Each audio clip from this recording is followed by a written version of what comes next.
పితా పుత్ర పవిత్రాత్మ నామమున ఆమేన్. ప్రభువు మీతో ఉండునగాక. పునీత మత్తయి గారు రాసిన పవిత్ర సువిశేషములోని భాగము 10వ అధ్యాయము 1వ వచనము నుంచి 7వ వచనం వరకు. యేసు తన 12 శిష్యులను చెంతకు పిలిచి, దుష్ట ఆత్మలను పారద్రోలుటకు, సకల వ్యాధి బాధలను పోగొట్టుటకు వారికి అధికారమును ఇచ్చెను. ఆ 12 అపోస్తలుల పేర్లు ఇవి. అందు మొదటివాడు పేతురు అనబడు సీమోను, తదుపరి అతని సోదరుడగు ఆంద్రెయ, జబదాయి కుమారుడగు యాకోబు, అతని సోదరుడగు యోహాను, ఫిలిప్పు, బర్తలోమయి, తోమా, సుంకరియగు మత్తయి, అల్ఫయి కుమారుడగు యాకోబు, తద్దయి, కానానీయుడగు సీమోను, ఆయనను అప్పగించిన యూదా ఇస్కారియోతు.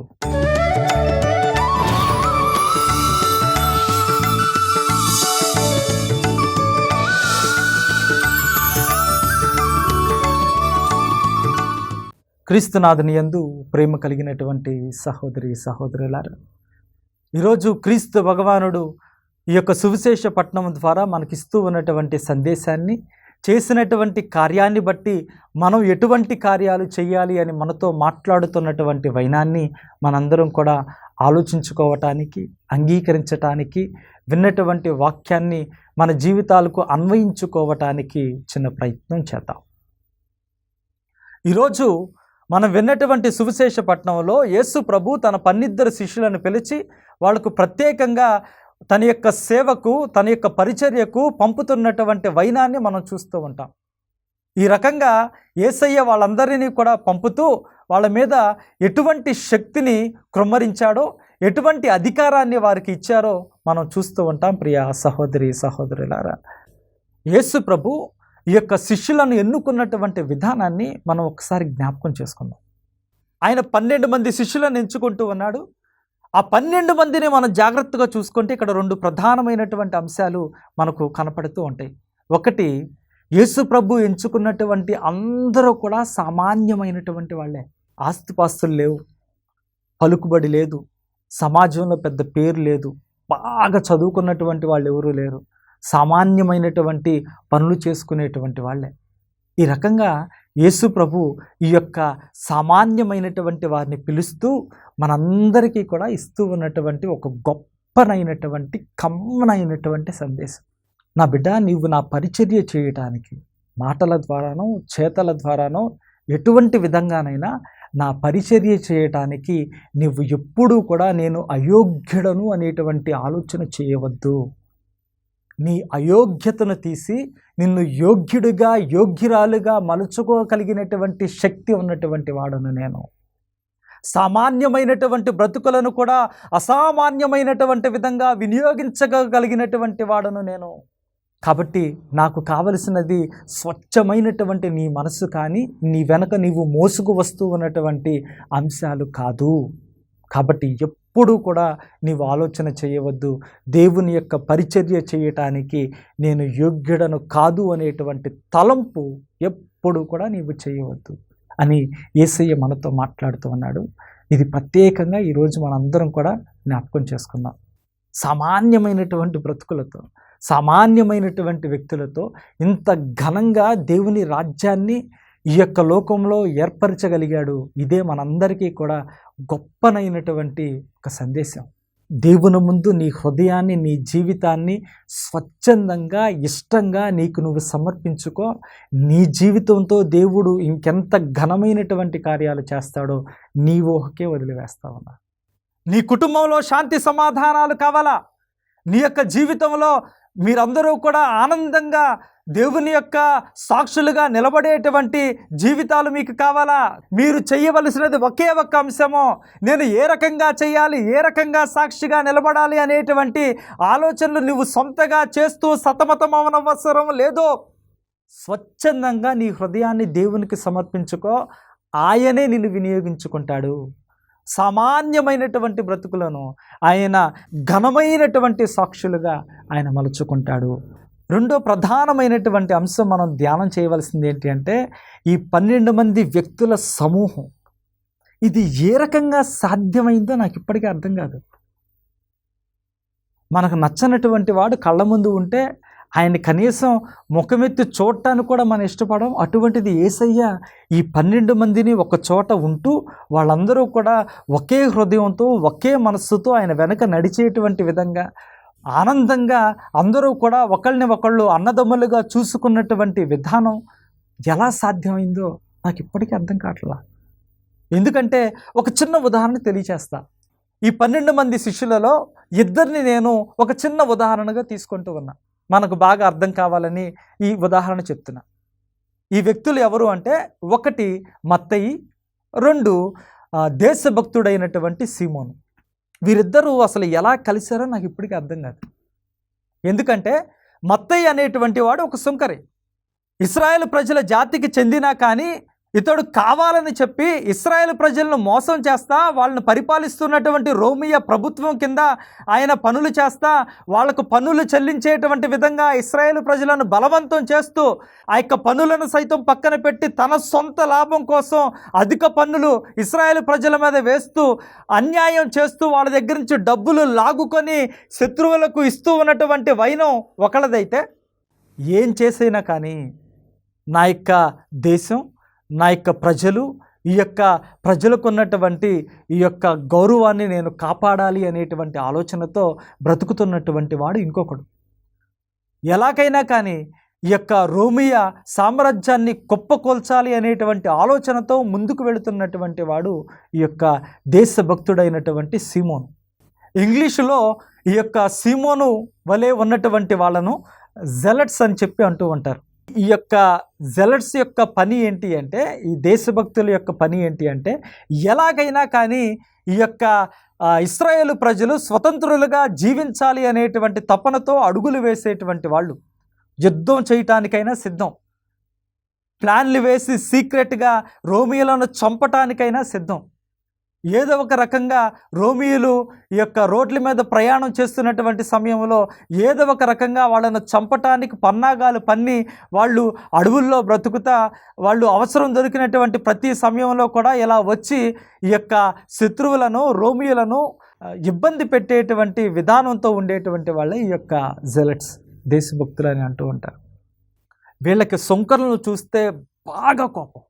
ఇదే జాతికి చెంది మేమందరము కూడా రోమియోలకు వ్యతిరేకంగా పోరాడుతూ మన ప్రజలకు న్యాయం చేయాలి, ప్రజలకు స్వతంత్రం కల్పించాలి అని మేము పోరాటం చేస్తూ ఉంటే, ఇదే జాతికి చెందినటువంటి నీవేమో నీ యొక్క సొంత లాభం కోసం వాళ్ళతో చేతులు కలిపి ఆ ప్రభుత్వం కోసం పన్నులు వసూలు చేస్తూ, నీ లాభం కోసం అదనపు పన్నులు వసూలు చేస్తూ ఎంత దుర్మార్గంగా బ్రతుకుతున్నావు అనేటువంటి కోపం ఈ యొక్క సొంకర్లను చూస్తే ఈ దేశభక్తులకు నిరంతరం కలుగుతూ ఉండేదట. రోమియోలంటే ఎంత కోపం ఉంటుందో, రోమియోల తర్వాత సొంకర్ల మీదే అంత కోపం ఈ యొక్క దేశభక్తులకు ఉంటూ ఉంటుందట. రోమియోలను ఏ రకంగా పన్నాగము పన్ని చంపాలి అనేటువంటి యత్నం చేస్తూ ఉంటారో, అదే ప్రయత్నాలు కూడా ఈ సొంకర్ల మీద దేశభక్తులు జెలట్స్ చేస్తూ ఉంటారట. ఎలాగైనా కానీ వీళ్ళందరినీ కూడా తొదముట్టించాలి అనేటువంటి ఆలోచనతో ముందుకు సాగుతూ ఉంటారట. అందుకే సొంకర్లు ఎప్పుడు కూడా ఒంటరిగా ప్రయాణాలు చేయరు, 2-3 సేవకులను తీసుకుని వెళ్తూ ఉంటారు. అటువంటి ఇద్దరిని ఆ 12 మందిలో కలిపి యేసయ్య ఈ 12 మందిని అన్నదమ్ముల్లాగా ప్రేమించుకుంటూ, క్షమించుకుంటూ, ఒకళ్ళకు ఒకళ్ళు సహాయం చేసుకుంటూ, మంచి మనస్సుతో ఆయన వెనక 3 సంవత్సరాల పాటు ఎటువంటి గొడవ లేకుండా ఎలా తిప్పుకోగలిగాడో నాకు అర్థం కాదు. ఇదే గొప్పనైనటువంటి ఉదాహరణ ప్రియ సహోదరి సహోదరులారా. దేవుడు ఈరోజు మనందరితో మాట్లాడుతూ ఉన్నాడు. ఈ యొక్క ఉదాహరణ చూపిస్తా. నా బిడ్డ, నీవు ఎటువంటి స్థితిలో ఉన్నా, పాపము చేస్తూ ఉన్నావో, అన్యాయాలు చేస్తూ ఉన్నావో, ఇబ్బందికరమైనటువంటి జీవితాన్ని జీవిస్తూ ఉన్నావో, నాకు అల్లంతో దూరంలో ఉంటూ నాకు దేవుడు వద్దు అని చెప్పి బ్రతుకుతూ నీవు అయోగ్యమైనటువంటి జీవితాన్ని జీవిస్తూ ఉన్నావో, ఇవేమీ నాకు పట్టవో. నేను చూసేది, ఒకవేళ నీవు ఈ యొక్క జీవితం వద్దనుకొని మారు మనస్సు పొంది ఒకవేళ నీవు కానీ నా వైపు తిరిగితే, తిరిగినటువంటి నీ హృదయాన్ని, పడుతున్నటువంటి బాధను వ్యక్తం చేస్తూ ఉన్నటువంటి ఆ హృదయాన్ని మాత్రం నేను చూస్తాను. నాకు ఆ హృదయం కావాలి. మారు మనసు పొందితే చాలు, ప్రతి హృదయము ఈ యొక్క రాజ్యానికి ఆహ్వానం పొందినటువంటి హృదయాలే. ప్రతి హృదయము ఈ యొక్క రాజ్యంలో ప్రవేశించటానికి అర్హత కలిగినటువంటి హృదయాలే అని యేసయ్య మనందరికీ కూడా తెలియచేస్తూ ఉన్నాడు. ఈ 12 మందిని చూడండి ఎంత ప్రత్యేకంగా ఉంటుందో. ఎప్పుడైనా ఆలోచించారా? ఇశ్రాయేలు ప్రజల చరిత్రలో అనేక మంది ప్రవక్తలు వస్తా, లేకపోతే ఇతర వ్యక్తుల ద్వారానో దేవునికి దగ్గరగా బ్రతికినటువంటి వాళ్ళు ఎన్ని గ్రంథాలు రాశారో మనకు తెలుసు కదా. ఎన్ని దేవుని యొక్క మాటలు రాస్తూ, దేవుని యొక్క ప్రవచనాలు పలుకుతూ ఈ యొక్క ప్రజలు దేవుని మార్గంలో నడవటానికి ఆ గ్రంథాల ద్వారా ఎంత సహాయం చేశారో మనందరికీ తెలుసు కదా. ఎప్పుడైనా ఆలోచించారా? అసలు నిజంగా ఒక గ్రంథాన్ని రాయగలిగినటువంటి అర్హత ఎవరికన్నా ఉంది అంటే ఈ లోకంలో జన్మించినటువంటి వాళ్ళలో అందరికన్నా అర్హుడు ఎవరు అంటే యేసయ్య మాత్రమే. వాక్కైనటువంటి సర్వేశ్వరుడు. ఆ వాక్కును ఆయన చేజేతులారా ఒక గ్రంథాన్ని రాస్తూ మనకిస్తే ఎంత బాగుండేదో ఆలోచించండి. యేసుప్రభు ఏ గ్రంథాన్నన్నా రాయటం మీరు చూసారా? యేసుప్రభు ఏదో పెన్ను పేపర్ తీసుకొని ఈ యొక్క ప్రవక్తలాగా నేను ఇది రాశాను, ఇది మీరు పాటించండి అని చెప్పి అంటాం ఎప్పుడన్నా చూసారా? ఆ గ్రంథం పేరు ఏమన్నా తెలుసా? నేను చెప్తా చూడండి. యేసుప్రభు రాసినటువంటి గ్రంథాలు. ఈ గ్రంథాలకు యేసుప్రభు పేర్లు కూడా పెట్టాడు. తన చేజేతులారా రాసినటువంటి గ్రంథాలు. వీటిని సజీవ గ్రంథాలు అని చెప్పి అంటూ ఉంటారు. ఈ గ్రంథాలలో ఆయన రాసినటువంటి గ్రంథాలలో మొదటి గ్రంథం పేరు ఏంటి అంటే పేతురు, రెండవ గ్రంథం పేరు అంద్రెయ, మూడవ గ్రంథం పేరు యాకోబు, నాలుగవ గ్రంథం పేరు యోహాను. ఇలా యేసయ్య రాసినటువంటి సజీవ గ్రంథాలను మనం చూస్తూ ఉంటాం.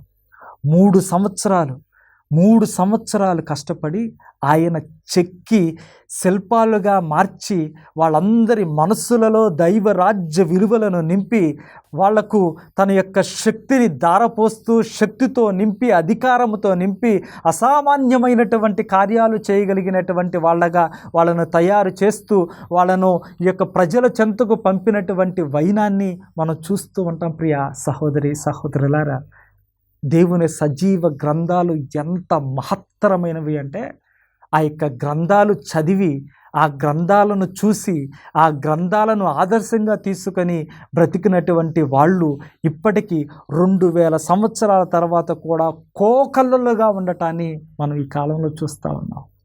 కేవలం ఈ కొన్ని గ్రంథాలు చేసినటువంటి కార్యం యేసయ్య రాసినటువంటి సజీవ గ్రంథాలు. ఆ గ్రంథాల వలన ఈ ప్రపంచంలో చాటబడినటువంటి దేవుని రాజ్యం, ఆ రాజ్యంలో పాలు పంచుకుంటూ దేవుని బిడ్డలుగా జీవిస్తూ ఉన్నటువంటి ప్రజల సంఖ్యను చూస్తేనే మనకు అర్థమవుతూ ఉంటుంది ఈ గ్రంథాలు ఎంత మహత్తరమైనవో. ఈరోజు దేవుడు ఈ యొక్క శిష్యులను ఏ రకంగా తయారు చేశాడో, ఏ రకంగా తన బలంతో నింపాడో, అదే రకంగా మనలను కూడా తన యొక్క సేవ కోసం, తన యొక్క మార్గంలో నడవటం కోసం అటువంటి బలాన్ని, అటువంటి శక్తిని, అటువంటి ప్రేమను, అటువంటి క్షమను, అటువంటి సహాయం చేసేటువంటి గుణాన్ని, ఆయన ఏ రకంగా మంచిని మాత్రమే చూశాడో ఆ మంచిని చూసేటువంటి స్వభావాన్ని మనకు దయచేస్తూ దీవించమని ఈ సమయంలో ప్రార్థన చేసుకుందాం. కృపా సత్య సంపూర్ణుడా, ప్రేమ కలిగినటువంటి తండ్రి, నీ యొక్క బంగారు పాదాలకు స్తుతులు స్తోత్రములు. నిన్న నేడు నిరంతరము ఎల్లప్పుడూ మాతో ఉంటూ మమ్మల్ని నడిపిస్తూ ఉన్నటువంటి దేవానికి స్తుతులు స్తోత్రములు. ఈరోజు ప్రత్యేకంగా విన్నటువంటి వాక్యం మా అందరికీ ఆదర్శంగా నిలుస్తూ ఉన్నది. 12 మంది శిష్యులలాగే మేము కూడా సామాన్యమైనటువంటి మా బ్రతుకులను అయ్యా నీ పాదాల చెంత నిలుపుతూ నీ యొక్క రాజ్యంలో నీకు నచ్చినటువంటి జీవితాన్ని జీవించేటువంటి భాగ్యాన్ని ప్రసాదించమని, మారు మనసు కలిగినటువంటి హృదయంతో ఎల్లప్పుడూ నిన్ను ప్రేమించేటువంటి బిడ్డలుగా జీవించేటువంటి భాగ్యాన్ని ప్రసాదించమని, ఈ లోకంలో నీ యొక్క నామానికి సాక్షులుగా బ్రతుకుతూ మా ద్వారా మరొక వ్యక్తి నీ యొక్క నామాన్ని తెలుసుకుంటూ నీ మార్గంలో నడిచేటువంటి శక్తిని, నీ మార్గంలో నడిచేటువంటి ఆదర్శాన్ని ఇచ్చేటువంటి జీవితాన్ని మాకు ప్రసాదించమని మా మనవులను మా ప్రభువైన యేసుక్రీస్తు పవిత్ర నామంలో అడిగి వేడుకుంటూ ఉన్నాము తండ్రి, ఆమేన్. ప్రభువు మీతో ఉండునగాక, మీ ఆత్మతో ఉండునగాక. సర్వశక్తి గల సర్వేశ్వరుడు పిత పుత్ర పవిత్రాత్మ మిమ్మలను దీవించి కాచి కాపాడునగాక. ఆమేన్.